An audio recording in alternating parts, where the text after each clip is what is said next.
Hey everyone, welcome to another edition of PowerCore Productions and Podcastings. I'm your host, Ron Harrington, back to hit you with another video. And today we are going to be doing Naruto Ultimate Ninja Storm based on the heroes of the Morphin Grid series, Part 6. But as always, if you're a fan of the channel and everything else that we have to offer, then please don't forget to like, comment, subscribe, share, and hit that bell for post notifications so you can stay up to date on everything that is PowerCore Productions and Podcasting that's to come out now and in the future. Before we get started with today's video, I do want to make a brief announcement, that being that next week we are going to be doing 2 videos on Thursday, and that is going to be the final 2 parts of this series, that being Naruto Ultimate Ninja Storm Part 7 and Naruto Ultimate Ninja Storm Part 8. As we are wrapping up many of the projects that we have on the channel, we are going to be doing a bit more in terms of getting out videos a lot more quicker. As we get towards the final parts or final few parts, a lot of days are going to be double days where we'll have a lot of videos coming out all at once. Just something to keep in mind going forward as we are getting into the big multiverse crossovers, if you will, for our 2 main projects, that being the anime Marvel series and the anime Power Ranger series, Heroes of the Morphin Grid. And we have some new series to start as well, a few more new ones to wrap everything up, so to speak. So we are kicking things into high gear. We are looking for the wrap up to be around the end of June, early July at the latest. And after that, I am going to be taking a break to recover from this long stretch that we have been on for a while now. Since January is when we really started, although you could trace the start of these series back even further into last year, as early as September and October. So we've been building up to this for a while now. So just want to let you guys know, a lot of content is going to be coming out the next few weeks. We're really going to be kicking things into high gear as we are moving into the big multiverse crossovers for our final 2 series. And you know, after this we're going to be taking a break from multiverse stories. You know, not that they're not fun to do, but you know, it takes a lot of planning, a lot of trying to get everything figured out and make sure everything gels well. So you know, after the 2 big crossover stories are done, we're definitely going to be taking a break from, you know, the multiverse for a while, and we're just going to focus more on individual storytelling. But that's everything to keep in mind going forward. But anyway, without further ado, let's get into today's video. So as always, sit back, relax, and enjoy the show.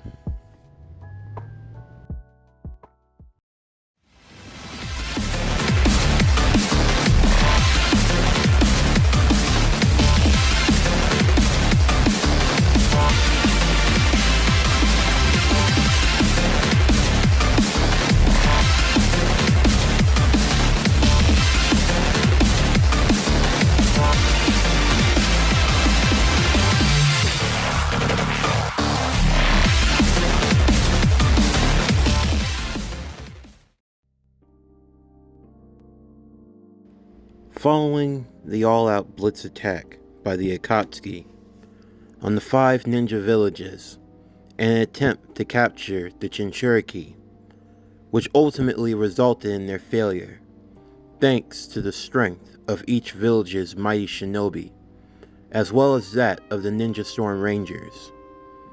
While much recovery was needed to be done, one thing was for certain: a 5 kage summit needed to be held.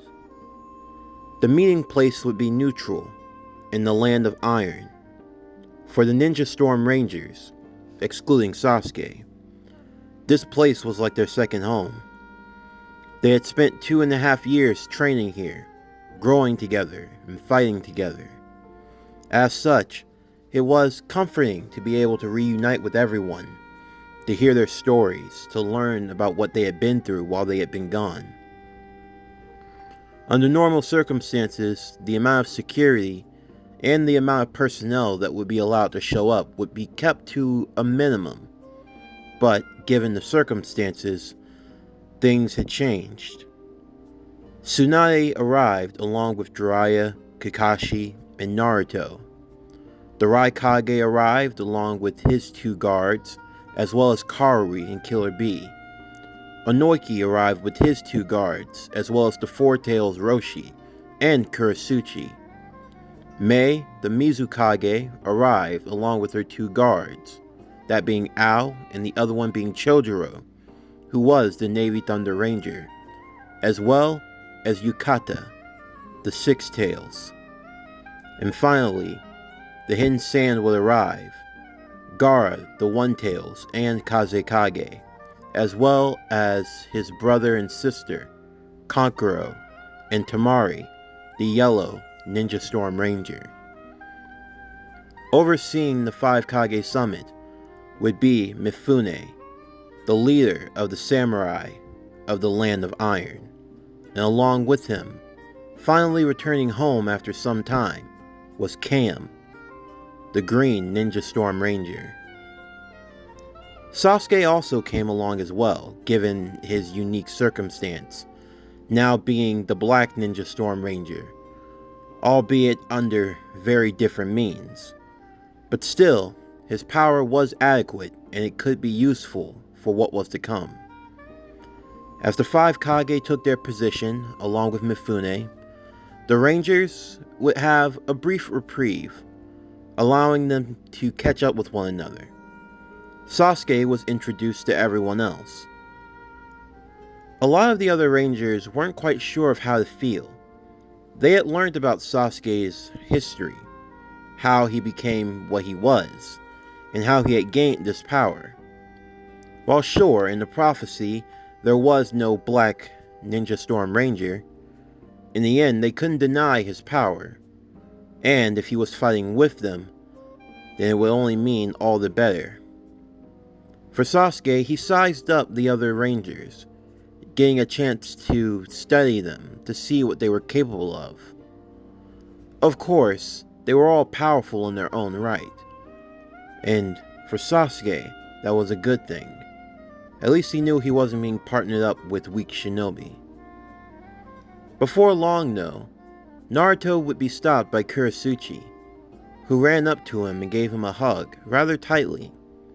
She had been worried about him for a while, as they hadn't seen one another since their trip to the Sand Village, following the Kazekage rescue mission. They had all gone their separate ways, and while she had been doing her own thing, helping to find as many of the Jinchuriki as she could, she had only managed to find Roshi. Sadly, the 5th Tails had been captured. But still though, she was glad to see that he was safe and he hadn't been harmed during the events of the all-out attack. And for Naruto, he was happy to see Kurasuchi as well. She had grown a lot since the last time they had seen one another, and he couldn't deny that he really did miss her to a degree. As for everyone else, as they had finished conversing and catching up, before long the official meeting would begin. The 5 Kage would discuss the situation at hand. It was only thanks to the Rangers and their foresight in working to try to save as many Jinchuriki as they could that they had kept them out of the Akatsuki's grasp. To have saved all 5 out of the 9 was remarkable, but still, there were 4 others that had been captured. The 2 Tails, the 3 Tails, the 5 Tails, and the 7 Tails. At least in terms of having Jinchuriki, they had the numbers advantage. But still, their attacker was stated to be none other than Madara Uchiha. The name alone sent shivers down everyone's spine. Even for Sasuke. He had heard stories of Madara, how he had separated himself from the clan, and from what he had learned from the knowledge that Sasuke had given him, he was the one also responsible for the Uchiha massacre. And as such, even with his composure to protect the leaf, Sasuke felt greatly that he still wanted revenge against Madara. That was one thing that had not left his heart. But the 5 Kages couldn't decide though was how to proceed. They didn't know where this Madara was. They had no idea how to track him down. And even more so, they weren't sure what it was going to take to defeat him. As they were speaking and conversing, within the middle of the room, a vortex would open. And sitting there in an Akatsuki robe and an orange mask would be none other than their adversary, the one who went by the name of Madara Uchiha. He proclaimed that this was the final straw. He had tried to work from the shadows, but things don't always go your way. But even still, now he was ready to make his next move. The masked shinobi knew that if he were to attempt a fight right now with everyone in here, even with his advantages, things still might not go well for him. He had a few preparations that he needed to make before he could move forward, but even still, he was fairly confident that he could win. He didn't just look at the Jinchuriki. He looked around towards all of the Rangers, remarking that they had been a thorn in his side for a while now. A lot of his ambitions and his goals had been stunted because of them, but that was something he would rectify soon enough. Madara made it very clear to hand over the 5 remaining Jinchuriki now, or the losses would be great. However, the 5 Kage refused, noting that they would not back down from Madara. And with that, Madara simply declared that there would be a fight. Not a war. No, he didn't have the army to amass or do anything of that nature. Kabuto had long since run away, and since there was no DNA for him to absorb from Orochimaru, who had been utterly destroyed by Jiraiya, he had no way of using the Edo Tensei. The labs, the research, all of it was gone. And for Kabuto, well, he had grown tired. He was tired of trying to fight, and he decided now that he was going to go off on his own. After the failed attack on Konoha, Kabuto simply vanished, never to be seen again. There was no use for the White Zetsu army, as no one could get a hold of it, so in the end, Madara would be on his own. But still, he had an ace up his sleeve, one that would give him more than enough of an advantage against them. He told them all where he would be, a location where the Hidden Rain Village was, smack dab in the middle of the country, surrounded by the 5 great nations. He told them that they would be wise to only bring the best shinobi for this battle, because there was no need for any more unnecessary bloodshed. And with that, he would vanish. To say that there wasn't any fear among the Kage would be an understatement. Madara was challenging them to a fight, not even a war. He warned to only bring their best shinobi, which now meant that decisions needed to be made. What were they going to do? They could amass all of their forces together and lead an all-out assault. That indeed was possible. But even still, for the likes of Madara, that would just be unnecessary bloodshed. And none of the Kage wanted to send their shinobi out to die in meaningless death. But still, they knew that they couldn't afford for things to stay the way they were. So finally, the Kages decided, instead of leading an all-out assault, they would bring only their strongest shinobi, the ones they felt would be most suited for this battle, and they planned on leaving the others in their villages, However, they would be placed on high alert and would stand guard, militias being at the ready in case of the worst. There also came the fate of the 5 remaining Jinchuriki, what they were going to do with them. Tsunade suggested using their power in the war. However, the other Kages were against it. Of course, Gaara wanted to fight if possible. He had the strength, and as the Kage, he didn't want to sit things out on the sidelines. But still, they knew that it would be wise not to get involved in a meaningless war. After all, there'd be no point in doing so if he were going to be captured, along with the others as well.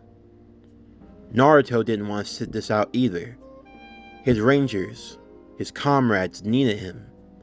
He was strong enough to fight, but still, they felt that in a fight against Madara, the risk would simply be too high.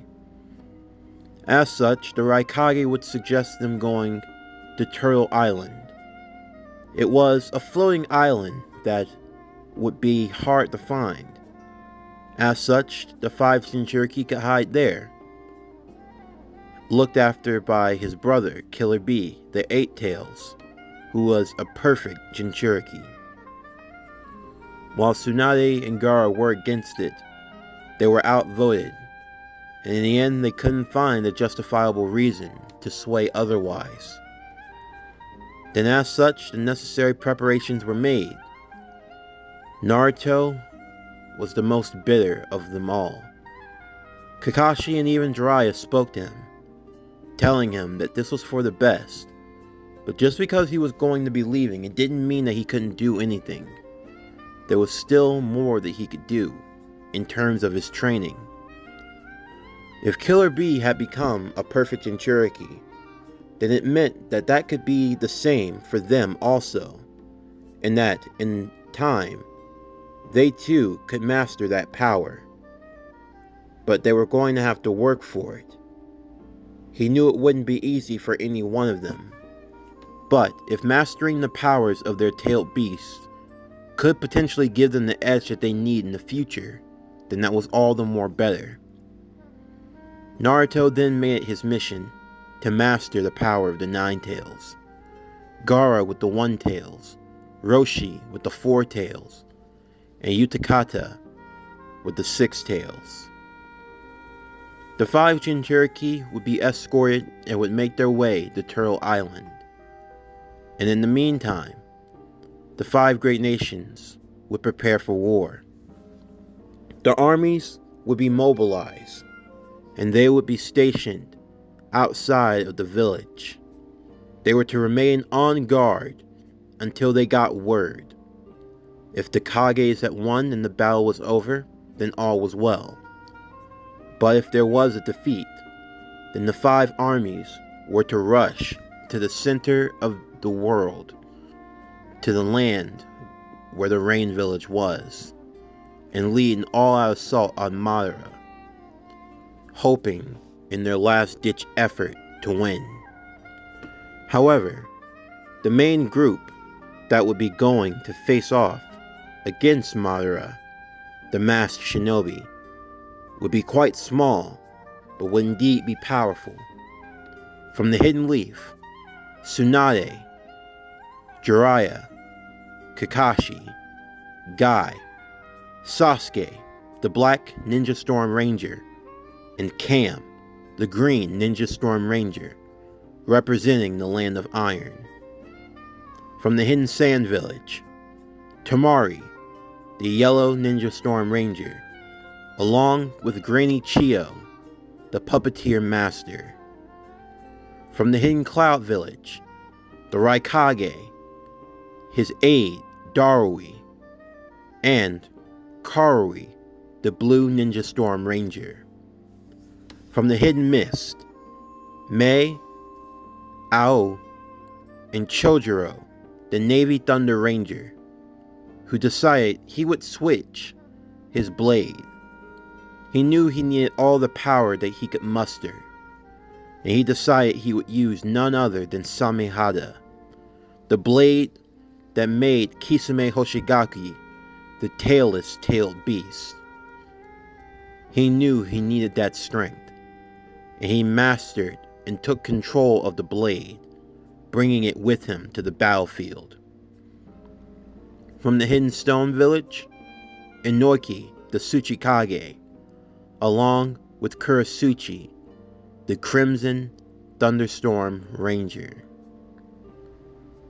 The groups would set out at once, as some time had passed, and in the meanwhile, the masked shinobi, known as Madara, would make his final preparations as well. While One Eye had the Sharingan, he had gone to the Hidden Rain, and he had taken from the body of Nagato the other Rinnegan, placing it into his eye. With one Rinnegan and one Sharingan, he allowed himself to feel the power.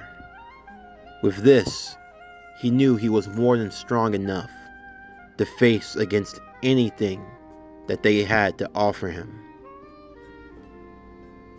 There would be a dark storm cloud that washed over the barren land. Madara sat high on the hill, waiting.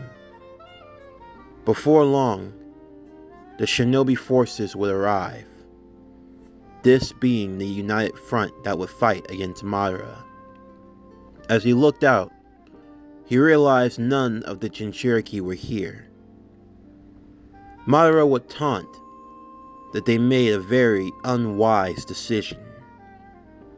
Just because they weren't going to use their tailed beast didn't mean that he wasn't going to use his. Of course, he had a few trump cards hidden along the way, but for now, he decided he'd start with some fun. Using the summoning jutsu, he summoned the 2 tails, the 3 tails, the 5 tails, and the 7 tails to his side at once. The Rangers would immediately jump into action, morphing respectively. They would tell the other Kages and Shinobi to deal with Madara, and that they would take care of the tailed beast. Even though Naruto wasn't there, he gave them his ninja coin. That would allow them to form the Megazord without him. As such, using his coin, Kaori and Tamari would summon the 3 Zords to form the Storm Megazord, while both Kurasuchi and Shodoro would summon the Crimson and Navy Thunder Beetles to form the Thunder Megazord, and finally Cam would summon the Samurai Star Megazord. The 3 large robotic beings joined together, standing to face against the tailed beast, while the 5 Kages stood with their respective aides by their sides. They looked to face against the white-masked Madara Uchiha. As he arose from his seeing position, carrying his battle fan on his shoulders, he held up a single finger, ushering them forward. As off in the distance, Zetsu would watch on, as the battle that would decide the fate of the shinobi world was now about to get underway. This concludes Naruto Ultimate Ninja Storm Part 6, based on the Heroes of the Morphing Grid series.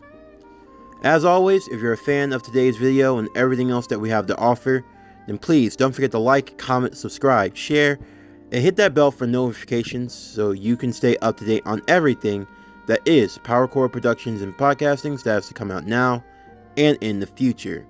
Stay tuned for tomorrow's video as we start a brand new series on the channel, that being Jujutsu Kaisen Curse of Daishi, based on the Heroes of the Morphing Grid series, Part 1. But anyway, that's going to do it for the end of today's video. I'm Javon Harrington with PowerCore Productions and Podcastings, signing off, and I'll see you next time.